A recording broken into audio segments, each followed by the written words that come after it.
Oreo was a dog. He was a good old boy, too. And what's more, aptly named. I mean, the dog's black and white, the cookies are black and white. It's just got a real nice ring to it, I think. Oreo was the best friend a man ever knowed. He was faithful, obedient, honest, kind. He'd go get the newspaper off the front steps every morning till I stopped paying for the subscription. I'd take him to work at the fire station with me, and he cherished every moment on the job. That is, until the big fire down at the factory. It lit up the town like a welding torch and left only the steel girders standing, smoldering and naked as a fishbone carcass. They made these little kerosene space heaters. They looked like firewood, the outside of the heaters did, but they weren't. I lost two friends that day, Oreo and Lyle Parnell, a foreman on the factory floor.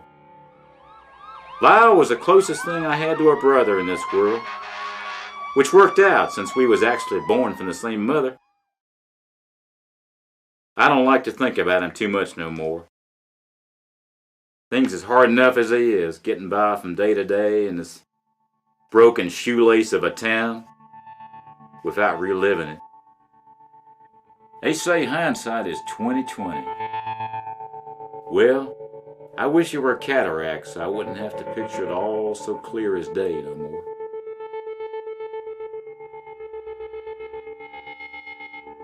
After the fire, there wasn't no one around to look after Lyle's dog Shelby, so I took him in and raised him up the way I knew Lyle wanted him raised. I renamed him too, to give him a fresh start with me. I decided to call him Oreo too, even though I reckon he looks a good bit more like them Nilla wafers. He's all sandy brown. Thing is, he got loose from his chain and I can't find the feller nowhere. I'm out looking for him in the spirit of Lyle, 'cause this dog's all I got left to show for my brother in combat, my brother in blood.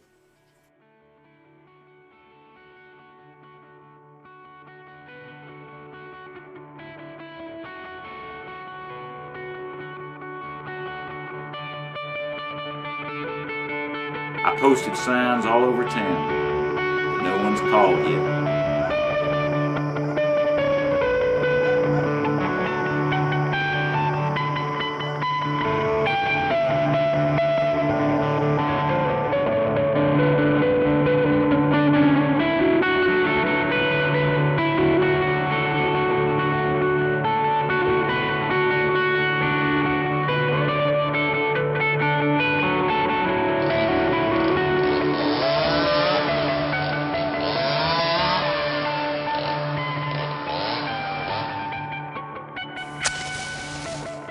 Thought I might find him down here by the reservoir taking a drink, but no luck yet.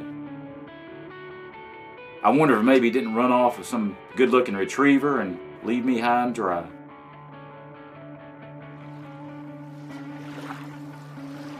I don't know what I'll do if I don't find that dog. I wish he'd left a note at least.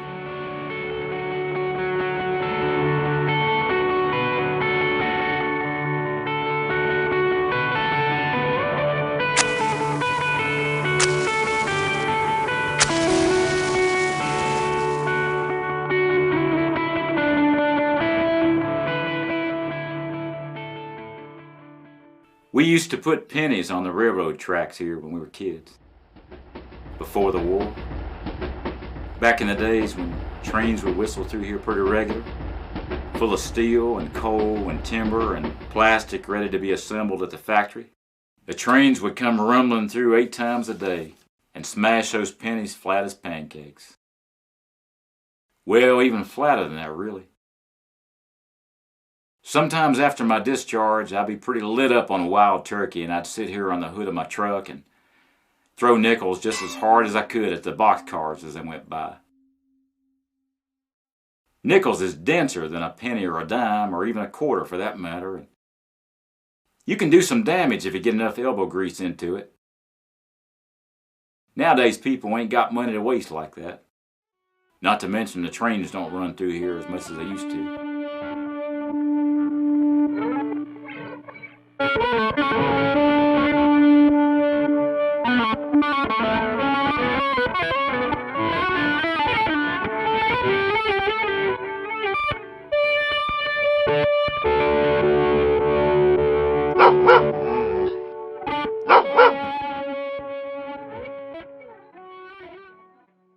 Sometimes old Farmer Beaufort leaves a little chow out for Oreo.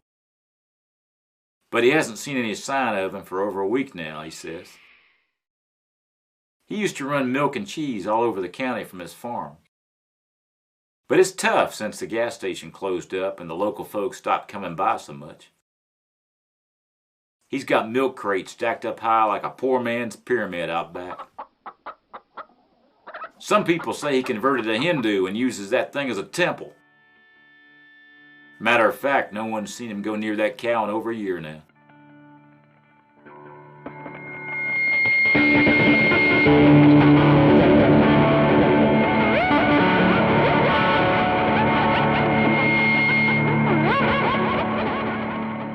Driving down by the auto salvage just now, I saw one of the kerosene space heaters sitting roadside.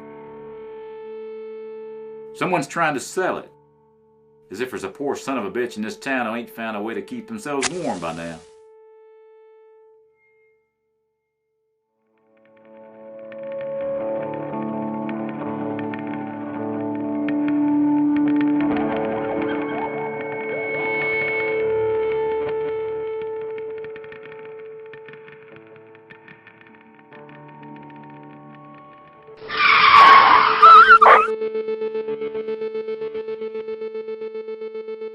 I found my dog after a week of looking. Poor pup just ran out to meet me when he saw my pickup coming. He didn't stand a chance. My reflexes ain't what they used to be. And I ain't had my brakes worked on in quite some time now either. I lost my dog. I lost my only true friend and brother. I gained a dog only to lose him again, just the same wretched way. I suppose life's simpler now, and it's easier to recognize the few things worth being thankful for. They tend to stand out against the shotgun shells and boarded up windows spreading through the countryside like wildfire. And I reckon it's high time I was out of this smashed beer can town and trying to build something new for myself. But most days I just keep feeling the same damn things in the same goddamn way. That is to say, nothing. I don't feel nothing at all no more. And that's a pure and simple fact here. And yeah, when the sun sets down every night like a balled up newspaper page, soaked in kerosene and burning on the horizon, when the recoil of a rifle rings out in the early light of dawn, I guess there's a part of me that wishes I never set that fire at all. Oreo was a good dog, but I think even he could sense the fences. Invisible barbed wire electric chain link running 10 foot high around this tourniquet of a town. And the trains clacking by still blow their horns, but I don't notice. I don't hear them anymore where I sit. They sound just like a dog whistle to me.